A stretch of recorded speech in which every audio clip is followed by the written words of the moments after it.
I'm Paul Greenhalgh. I'm User Experience and Innovation Director here at Team Consulting in Cambridge in the UK. I'm an industrial designer by background. I've spent the last 23 years 100% focused on the development of healthcare technology, working all over the world with clients to bring new innovation to market. I'm going to kick off this series today by providing a broad overview of how we approach development of new technology here at Team, ensuring that we get the right balance of mindsets into the projects that we work on. Our approach has been developed over 35 years, working across quite a broad set of projects and a broad range of clients across the healthcare technology industry. So to help with context, I'm going to give a very brief introduction to Team to help you understand who we are and the kind of work that we're involved in. Team are a product development consultancy 100% focused on healthcare. We pride ourselves on developing simple, elegant and sustainable solutions to what are often quite complex healthcare challenges. We've been supporting clients globally since 1986. Our main headquarters is in Cambridge in the United Kingdom, and we have colleagues based in mainland Europe and the US. We're ISO 13485 certified, and we're an employee trust owned company, which means we can focus on what's important to our clients and our colleagues, and we don't need to worry about external investors. We're 150 people covering three key areas of expertise: human-centered design, to ensure that the solutions we develop meet the needs of end users, that they're desirable, intuitive as possible, or at least trainable and instructable, and that they're inclusive for the full range of users who are intended to use them. We have our more technically focused colleagues in engineering and science who ensure that the solutions we develop are technically feasible, that they're robust, reliable and repeatable in manufacture. And due to our 100% focus on healthcare, our colleagues with regulatory experience and commercial experience who ensure that the solutions that we develop are not only commercially viable and they provide competitive advantage, but regulatory compliant and sustainable. We believe strongly that achieving this balance of mindsets, coupled with a deep domain knowledge across the healthcare industry, is what leads to successful solutions and improved outcomes. So we work hard as an organisation and throughout the programmes that we work on to bring that balance. We support clients from the very front end of innovation through to launch, and in some cases beyond that. Some clients come to us for a turnkey solution to benefit from our combined experience throughout the project, but we're equally happy to get involved wherever our clients need us along that innovation and development pathway, either to augment or balance their own internal capability, to accelerate a project, or in some cases to provide support in specific areas such as human factors, systems engineering or technical due diligence. As I'm sure we all know, medical device development is a little different to just developing consumer or commercial products. We're often tackling quite complex human-centered problems, developing solutions that people would rather not need to use, if we're honest. So when we talk about desirability, it's in a slightly different context to how our peers developing consumer tech, home care products or transport solutions might be using the same term. Mostly what we're developing are tools to improve healthcare outcomes, whether that be making an operation easier for a surgeon, helping a clinician encourage a patient to adopt better behaviours, or making life easier for a patient who is managing their health at home. Our goal is not to create objects of desire, but I would argue that the importance of user-centered design is even greater when developing medical products. Our users deserve just as much care and attention to ensure that we meet their individual needs, that we fit with their workflow or lifestyles, and we meet their practical and emotional requirements. So to achieve this, it takes a real balance of expertise. Many of the projects that we'll be working on will be for end users whose needs are very different to our own. Whether they be patients or healthcare providers, they'll need to be intuitive or at least easy to train. So we need to build enough time into projects to understand these needs in detail.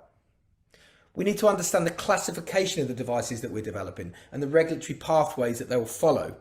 And as most of the solutions that we develop are not going to be paid for by the end user, but instead by healthcare institutions or through insurance providers, we need to understand how they'll be reimbursed. The solutions that we're going to be developing may be life-enhancing, life-changing, or even life-saving, so they'll need to work every time as intended through their life cycle. We'll need to provide evidence throughout that design process that we've followed good development practices, that we've applied appropriate rigour, and that we've documented decisions in a way that meet the strict requirements of our industry. So this really is a team effort. Wherever we start along this process, we need to ensure between us and our clients, we have each of these three areas covered. Sometimes clients come to us at the very early stages of innovation where they're looking for support identifying new opportunities. The catalyst might be any one of a number of reasons, for example, to increase revenue, to diversify, or to defend their market leading position by improving the experience for customers. At this point, we're using this balance of skills to consider the innovation space from a customer, commercial, and technical standpoint.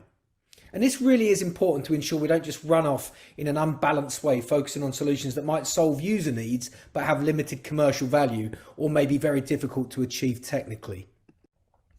Sometimes clients come to us slightly further down the pathway when they have a clearer idea of what's needed. For example, they've developed a new asthma drug, they know they need a dry powder inhaler, but they need help understanding what's going to make that the best dry powder inhaler to meet end user needs, how it's going to sit with the competitive landscape, taking into consideration time to market and cost of goods, and how it will be achieved technically, for example, developing new tech or licensing in technology. Clients do also come to us at this point where maybe they need a next gen product, or they have an existing product that needs modifying to meet the needs of a different user group. And what they need us to do is to do that hardcore device development work to get the product ready for market launch. At this point, it's still important that we get the balance between those three mindsets. Our designers will be focused on finessing the detail of the design, optimizing usability, and working alongside colleagues in human factors to run formative and summative HF studies. Our regulatory colleagues will be focused on ensuring that we work within strict design controls and follow a solid development plan. And our technical colleagues, they're ensuring that we adopt sufficient rigour, focusing on activities like FMEA, DFMA, tolerance analysis, and all those good things that are required to make sure the products we develop are robust and reliable. It's important to acknowledge that during this much more rigorous control phase, that whilst we entered it with a clear understanding of requirements, we are still all learning. Now that we have much higher fidelity prototypes, we'll continue to learn what's required from our users through formative HF work, and we'll continue to uncover technical challenges through the lab testing that we'll be doing. So it's still an iterative process. We'll be looping back and resolving for some of the challenges that we unearth, whether they be user, commercial, or technical. And it's extremely important that our teams are well connected, working in a highly collaborative way to solve challenges together, and that we retain that balance. So I'll give an example how this approach played out on a real project. A number of years ago, a Dutch startup came to us who developed a dry powder hemostat for use in surgery to stem bleeding. It was derived from the two components in human blood which create clotting, thrombin and fibrinogen. And they needed a device to help deliver that powder that was suitable for use in phase 2 clinical trials. They'd done some experimentation and found they could use vibration as a means of fluidizing and delivering the powder. They'd created an early prototype which used an electric toothbrush as the source of vibration and attached a glass vial of powder with a piece of metal gauze covering the opening. If you inverted the vial without vibration, the fine sticky powder stayed in the vial. If you turned on the toothbrush, the vibration fluidized the powder and allowed it to flow out. What they thought they needed from us was a device with the source of vibration, an ergonomically designed handle, and the detailed design and pilot manufacture needed to get their product into clinical studies to assess the efficacy. A week into the project though, they had some feedback from a friendly surgeon about access requirements for surgery. In some cases, the powder needed to be propelled forward and even upwards, so a gravity-fed system just simply wouldn't work. It was the first reminder when embarking on innovation projects like this, we should always take time up front to ensure that between us and our clients, we really do understand the requirements that we're solving for, commercial, user, and technical. At this time, other products on the market were either liquid sprays or powders with much higher payload, so it was hard to ask surgeons what optimal delivery looked like when they had nothing similar to compare to. Instead, we had to build mock-ups and get them into surgeons' hands quickly, so they had something tangible to refer to in order to capture requirements, both in ergonomic and in terms of powder flow. It quickly became clear that the key challenge of this project was going to be creating a controllable, intuitive powder flow. We were working with a very fine sticky powder which had already been formulated, and we had to work within the laws of physics, specifically gravity. As our client was a young startup, they had very aggressive timelines to work within. They needed to achieve positive results from clinical trials within 12 months to unlock their next round of funding. So we needed a design that was easily tunable, that we could tweak performance quickly and efficiently in order to optimize delivery. We developed a simple technology powered by pressurized gas, which used a spinning ball bearing to create vibration.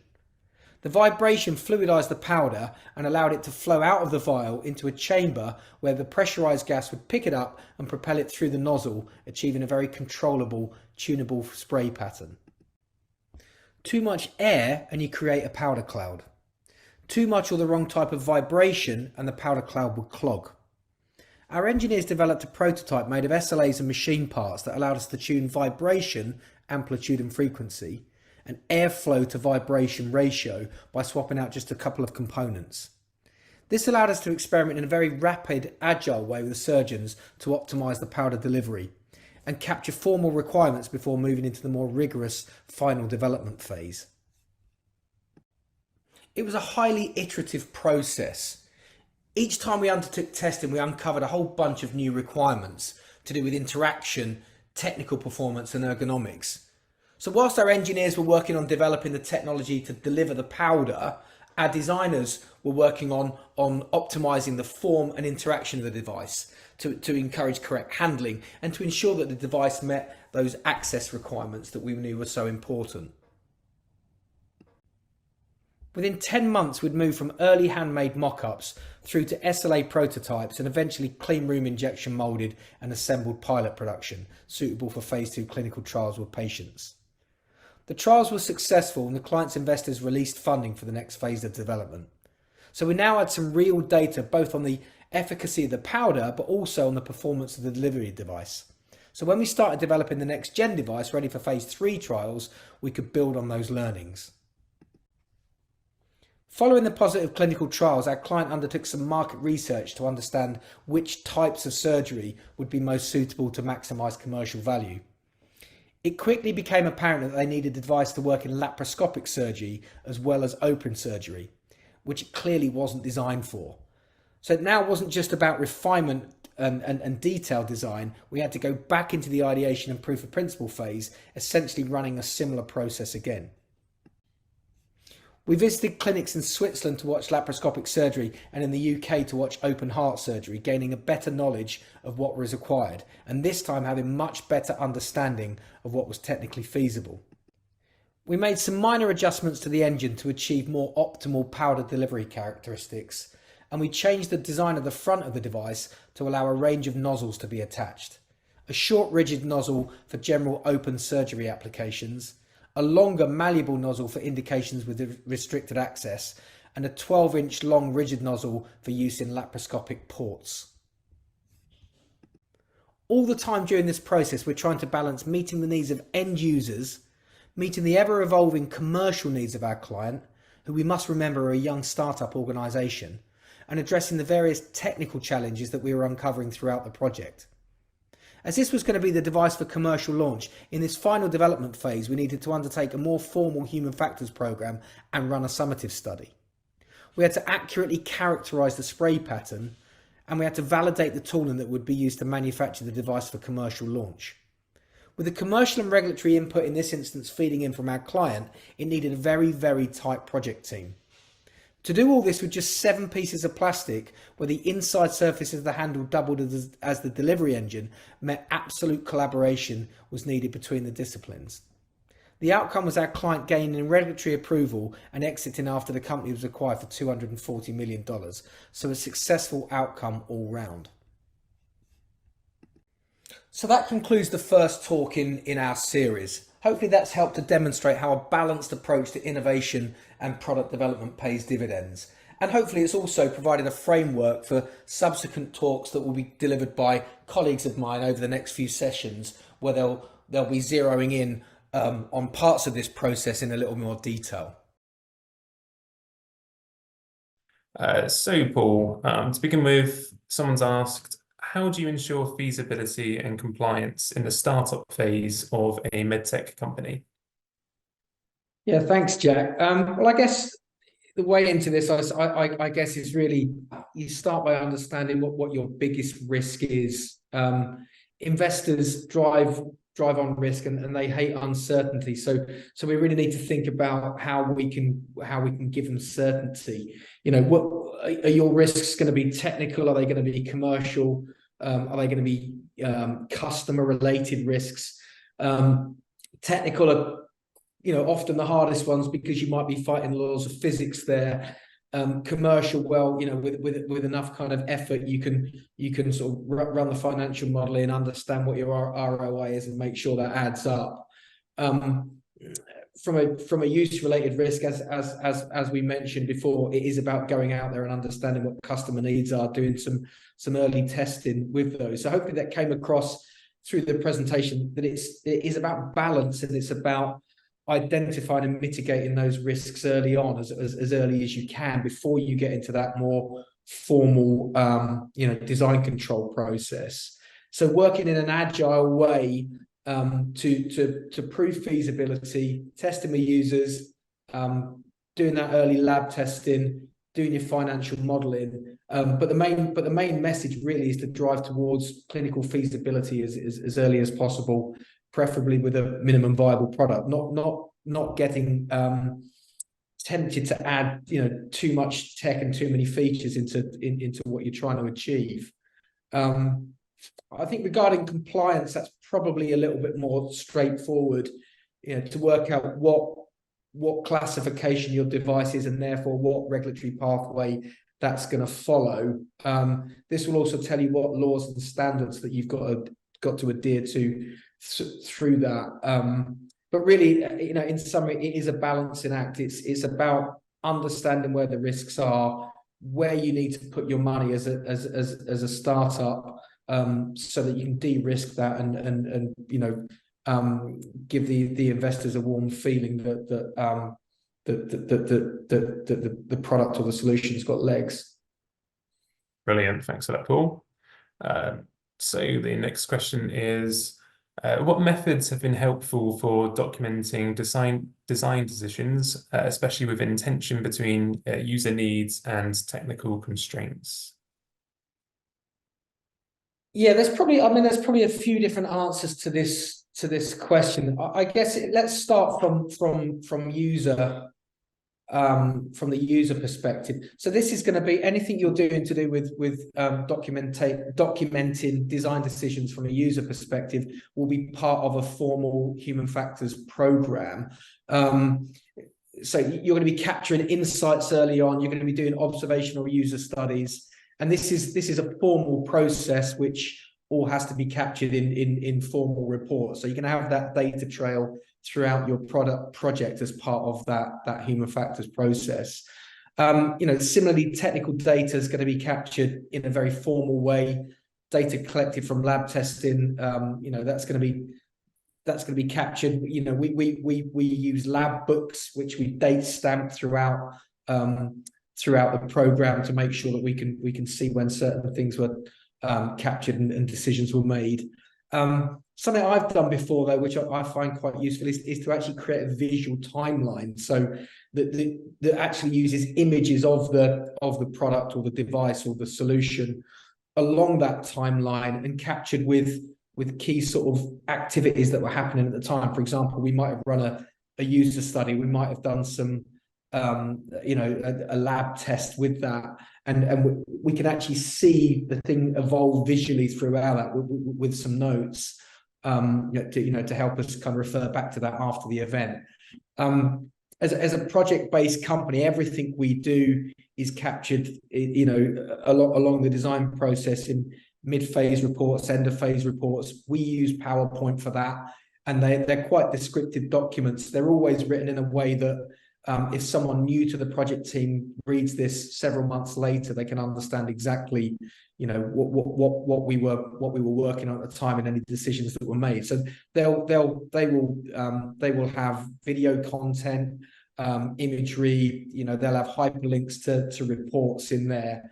So PowerPoint is actually quite a good tool for capturing that design history. We also use CRM on our CAD software, so everything's checked in and checked out, so that you have that kind of record of when things changed. And we use a system called Cognidocs for our data management, which again means that we know, when who changed what, who checked out things at a certain time, checked them back in, and we have that kind of formal history. One thing I would say it is really useful to make sure at the start of a project you somehow capture the vision of what you're trying to create. So as you inevitably divert from that as the project goes on, you've got a kind of reminder of what you set out to achieve. I think that's quite a good starting point as your sort of capture of your design history. It's less of a formal thing that you need to put in your technical file, or it's not a formal thing you need to put in your technical file, but it's quite a nice way to kind of keep the design team informed what you set out to do. Writing design challenges as how might we statements, for example, how might we improve the user experience of this, how might we reduce the weight, for example, and that sits quite nicely alongside your more formal documentation, your requirements, specifications, etc., that go into your technical file. So I don't think there's a simple answer to this. We use a bunch of different tools, as simple as PowerPoint, as well as some sort of more formal reports that go into the formal kind of design history file. Brilliant. Thanks for that, Paul. I've got another couple of questions that come in. So we've got, what's the most useful thing that suppliers can offer during the development cycle?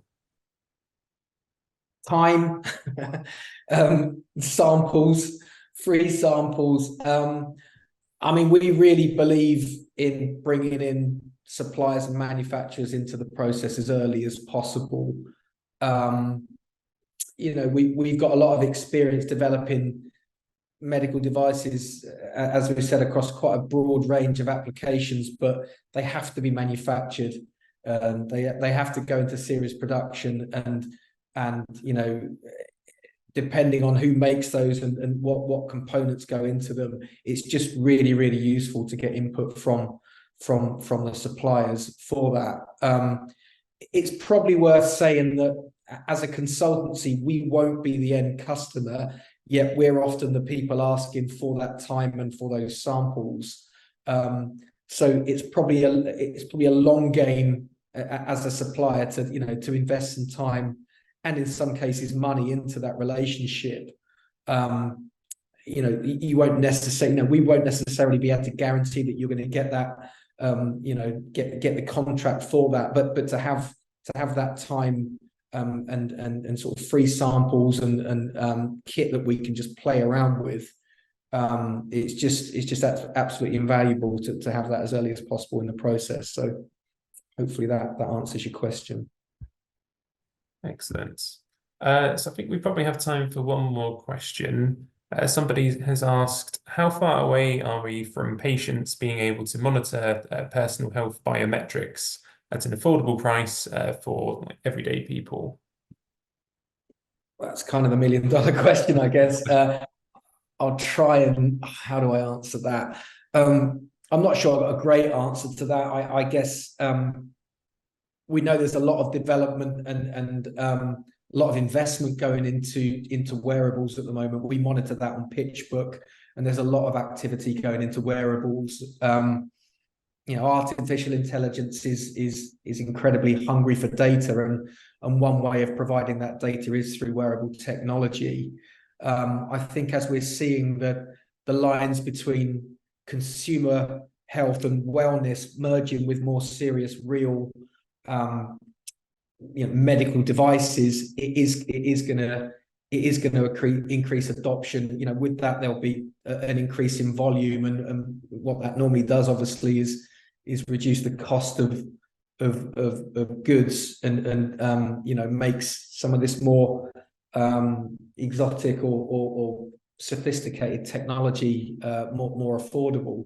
So as to when, I don't know, but I think it's on its way. We're certainly seeing a lot of activity in this space and working in the space of new ways of monitoring healthcare. And I guess what interesting for us is not just the monitoring, but how that data is then presented back in a meaningful way to change behavior and to help clinicians help people change their behavior. So probably not a great answer, but it's certainly on its way, and I think we're seeing an acceleration in that technology and investment in that area.